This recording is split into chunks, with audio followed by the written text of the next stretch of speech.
الصلاة والسلام على سيد الأنبياء والمرسلين وعلى آله الطيبين الطاهرين المعصومين الغر الميامين ولعنة الدائمة على أعدائهم ومنكر فضائلهم وفاسد حقوقهم من يومنا هذا إلى قيام يوم الدين. أما بعد، فقد قال الله تبارك وتعالى في كتابه المجيد وفرقانه الحميد وهو أصدق الصادقين وقوله الحق. بسم الله الرحمن الرحيم. والذين جاهدوا فينا لنهدينهم سبلنا. سب مل کے سوال پڑھیے. اللهم صل على محمد وآل محمد. محترم سامعین و برادران گرامی،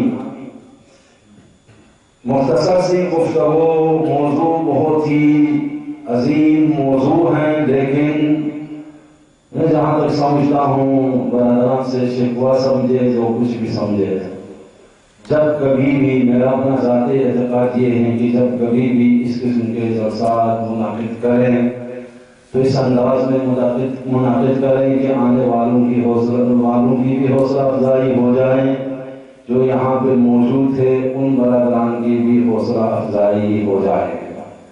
اول اس قسم کے پروگرامات کو منعقد نہیں کرنا چاہے، اگر کیا تو بھرپور کوشش کر کے تمام برادران کو دعوت دی جائے اور تمام برادران کو شرکت کرنا چاہے. وہ زمانہ گزر گیا جس زمانے میں ایک گوشے میں بیٹھ کر انسان زندگی کر لیتا تھا اور اچھے انداز میں اس کا وقت گزر جاتا تھا. اگرچہ معصوم کا حدیث ہے کہ ایک زمانہ ایسا آئے گا جس زمانے میں جو بھی گوشہ نشینی اختیار کرے گا وہ محفوظ رہے گا، جو گوشہ نشینی اختیار نہیں کرے گا وہ خطرے میں چلا جائے گا. بہرکیف ہم اس وقت ایک ایسے ملک میں زندگی کر رہے ہیں جو 30 سال سے آپ کے کاندھے پر سیاست چل رہا ہے. آپ جیسے علماء، آپ جیسے عوام خوش، آپ جیسے عوام کباب پہننے والے علماء سیاسی میدان میں کام کر رہے ہیں. ہمیں بہت بڑا افتخار ہے اس بات پہ کہ جب کبھی بھی سازمان ملل میں جلسے منعقد ہو جاتے ہیں تو وہاں پر آپ کے ہم نواز جا کر خطاب کرتے ہیں. ایک دو گھنٹے 3 گھنٹے تک پوری دنیا کی توجہ کو اپنی طرف جلب کر لیتے ہیں. لیکن افسوس نہیں ہے ہمارے لیے کہ ہمارے درمیان میں ہم ایک دوسروں کو برداشت کرنے کے لیے تیار نہیں. عزیزان گرامی، ہماری یہ مجلس طلاب کی مجلس ہے. ہم اس وقت عوام کے درمیان میں نہیں، تاکہ عوام کو جلب کرنے کے لیے سیاسی گفتگو کی جائے، عوام سے یا قوت دافعہ لیا جائے یا قوت جاذبہ لیا جائے.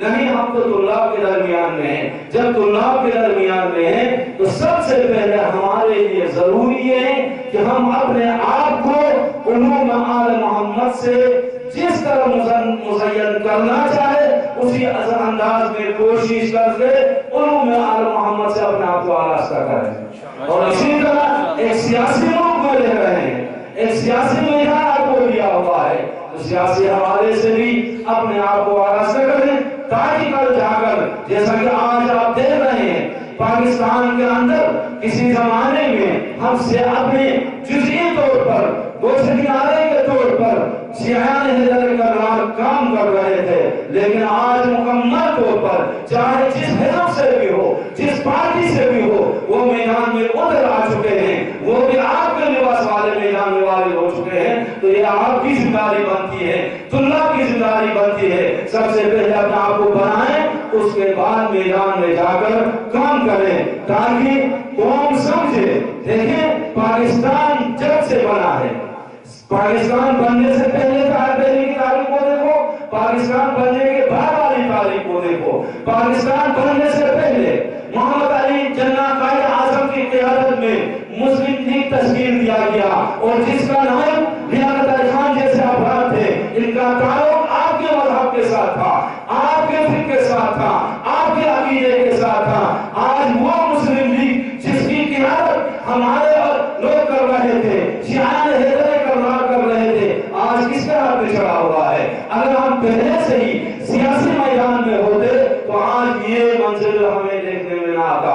جس کی وجہ سے آج ہم دیکھ رہے ہیں کبھی غرب کی طرف جا رہا ہے، کبھی شرق کی طرف جا رہا ہے، کبھی جنوب کی طرف جا رہا ہے، کبھی شمال کی طرف جا رہا ہے۔ ہم نے اپنے آپ کو نہیں سمجھا۔ ہماری مجلس طلاب کی مجلس ہے، عزیزان گرامی، ہمارے طلاب کے درمیان میں جس میں میں بھی شامل ہوں، ہم میں تنگ نظری بہت زیادہ پایا جاتا ہے۔ ہم ایک دوسروں کو قبول کرنے کے لیے تیار نہیں، جبکہ آپ دیکھ رہے ہیں کہ سیاسی میدان میں کیسے کیسے لوگ جو ایک دوسروں کو گالیاں دیتے ہیں لیکن جب سیاسی میدان میں آ جاتے ہیں ایک دوسروں کے ساتھ مل بیٹھ جاتے ہیں، ایک دوسروں کے ساتھ ساتھ دیتے ہیں۔ ہم آپ طالبوں میں ایک محراب میں دوسرے کو دیکھنا کے گوارا نہیں کرتے، ایک ممبر پہ دوسرے کو دیکھنے کے ہم گوارا نہیں کرتے۔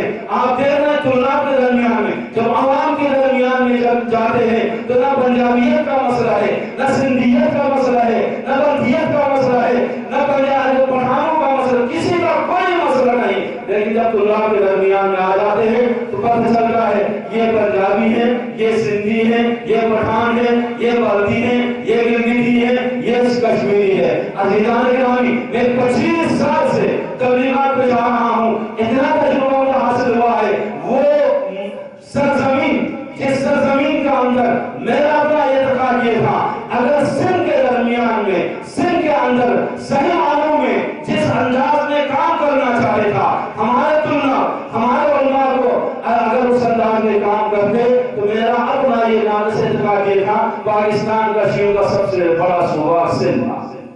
اما ہم نے کام نہیں کیا۔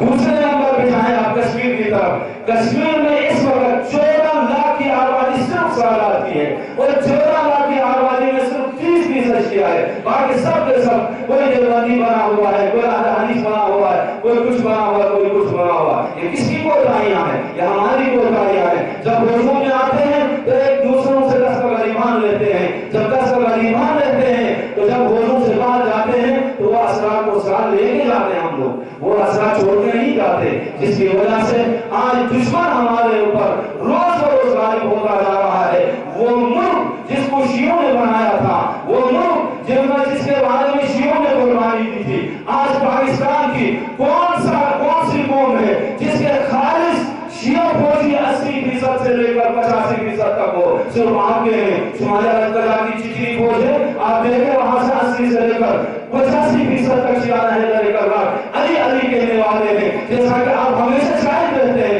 23 مارچ کے آخر میں دیکھیں جب شمال کی فوج آ جاتی ہے تو ان کا نعرہ ہی علی کا نعرہ ہے، علی علی کرتے ہوئے وہ گزر جاتے ہیں۔ لیکن اس کے باوجود ہم نے ایک دوسروں کو نہیں سمجھا۔ اس وقت سیاسی میدان میں بے شک 4 صوبوں سے ہمارے شیعہ انتخابات لڑنے کے لیے سامنے آئے، لیکن ہمیں 100% یقین ہے کہ جہاں کہیں سے بھی لڑے ہماری اتنی کامیابی نہیں ہوگی۔ اگر کامیابی ہوگی تو یا پاکستان سے ہوگی یا شمال افریقہ میں ہوگی، اس کے بغیر کہیں کامیابی نہیں ہوگی۔ اس لیے کہ دوسرے لوگوں کا ہمارے لوگ جہاں کہیں پر بھی ہیں بکھرے ہوئے ہیں، ایک جگہ میں بیٹھے نہیں ہیں۔ ابھی آپ کو شمال افریقہ میں مختصر سے ساتھ دیا گیا ہے، وہاں کی حکومت کس کی ہے؟ آپ کی ہے۔ چاہے وہ پیپلز پارٹی کا ہو، شہید ہیں، چاہے وہ آپ کے مسلم لیگ کا ہے، آپ کے ہیں، چاہے وہ تحریک جعفریہ کو ہو، آپ کے ہیں۔ آپ نے دیکھا پہلے بے نظیر کے دور میں پورے پاکستان میں ان کی حکومت تھی، اس کے باوجود آپ کی تحریک نے حکومت ہوا کر کوئی شکست دے کر بتا دیا کہ اس خطے میں ہماری حکومت ہے، ہماری طاقت آپ کی طاقت نہیں۔ لیکن افسوس یہ ہے کہ ہم ایک دوسروں کے ساتھ مل بیٹھنے کے لیے تیار نہیں۔ اگر ہم ایک دوسروں کے درد دل کو سمجھتے، ایک دوسروں کے ساتھ مل بیٹھ کے بیٹھ جاتے، ایک دوسروں کا احترام کرتے، ایک دوسروں کے اعتقادات پر حملہ نہ کر جاتے، ایک دوسروں کی شخصیت کشی نہ کرتے تو آج ہمیں یہ حال دیکھنے میں نہ آتا۔ آپ نے دیکھا نواز شریف کا پہلا دور جس وقت انتخابات میں وہ بھاری اکثریت سے جیت گیا، کس نے جتایا تھا؟ جہاں کہیں پر بھی اس کے جلسے ہوتے تھے پاکستان کے اندر آپ کی شیعوں کے جھنڈے ہی نظر آتے تھے۔ آپ سے ووٹ لیتے، حکومت آپ کو اوپر کرتے، لیکن آپ کو دیتے کچھ نہیں۔ ہمیں سمجھنا چاہے پاکستان کے خطے کا اگر انتخابات سیاست کے لیے واضح ہونا چاہے تو دیکھو سنہ 1947 میں پاکستان آزاد ہوا، سنہ 1948 میں گلگت بلتستان آزاد ہوا۔ گلگت بلتستان کو حکومت پاکستان نے کوئی مدد نہیں کی ہے۔ پاکستان کی شیعہ قوم گواہ ہے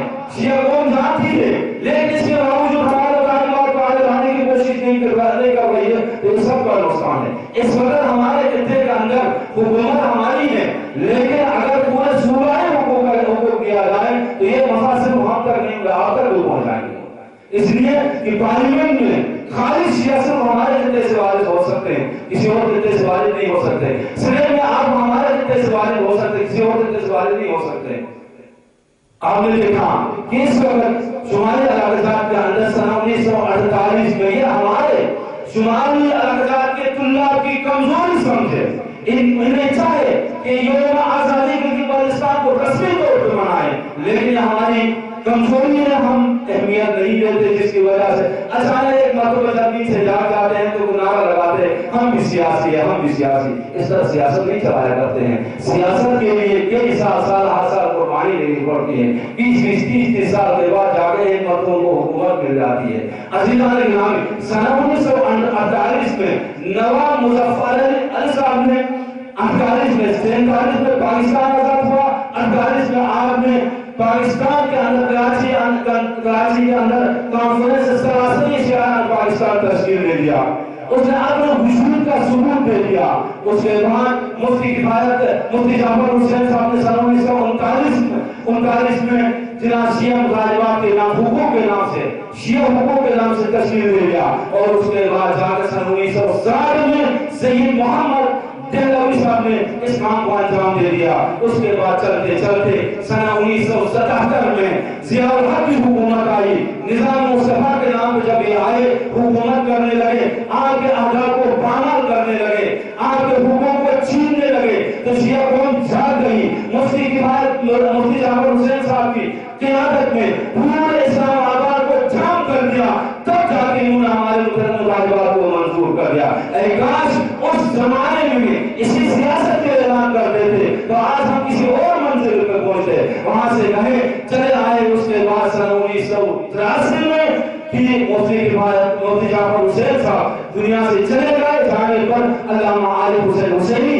اس تحریک کے قیادت کی بھی آئے، اور انہوں نے وہاں سے لے کر سنہ 1988 تک قیادت سنبھالی، اور شیعہ قوم کا ایک بار پھر اس نے عروج پہ لایا، لیکن ظالم نے اسے برداشت نہیں کیا، اس سے ہمیں اٹھایا۔ اس کو اٹھانے کے بعد علامہ صادق علی نقوی سنہ 1988 سے 88 سے لے کر اب تک اس قیادت کو چلا رہے ہیں۔ کبھی جناب علی سستی سے کام لیا جا رہا ہے تو کبھی جذبات سے کام لیا جا رہا ہے، فرار نشست ضرور ہے لیکن کام ہوتا رہا ہے، اور انشاءاللہ ہم دعا کرتے ہیں آئندہ بھی ہوتا رہے، اور آئندہ کی صرف آپ نے سنبھالی ہے۔ مجھے اس دن ٹی وی پہ کوئی بات نقل کر رہا تھا کہ امریکہ کے کچھ صدر کے بارے میں اپنے زمانے کا صدر سکول میں ملنے کے لیے آیا، سکول میں ملنے کے وہ بچہ تھا، چھوٹا بچہ تھا 6-7 سال کا، وہ پڑھ رہا تھا۔ صدر نے جب ہاتھ میں آیا تو صدر سے کہا کہ آج تو صدر ہے کیا کل میں صدر بن گا، چنانچہ وہ بن کے دکھایا۔ آپ نے بھی آج کوئی اور قائد ہے، کل آپ نے بھی قائد بننا ہے، آپ نے بھی قوم کی قیادت کو سنبھالی ہے، آپ نے بھی قوم کو بیدار کرنا ہے۔ یہ ضروری نہیں ہے پوری شیعہ پاکستان کی شیعہ قوم آپ کی قیادت کو قبول کرے، ممکن ہے آپ کے جناب علاقے والے قبول کریں، آپ کے شہر والے قبول کریں۔ اس کے لیے شرط یہ ہے علمی حوالے سے، عملی حوالے سے، کردار کے حوالے سے، اخلاق کے حوالے سے ہمیں چاہیے کہ ہمیں اپنا آپ کو بنائیں، پھر جا کے میدان میں وارد ہو جائیں۔ انشاءاللہ میں امید رکھتا ہوں کہ کامیابی آپ کی قدم چھوئے گی۔ والسلام علیکم ورحمۃ اللہ وبرکاتہ۔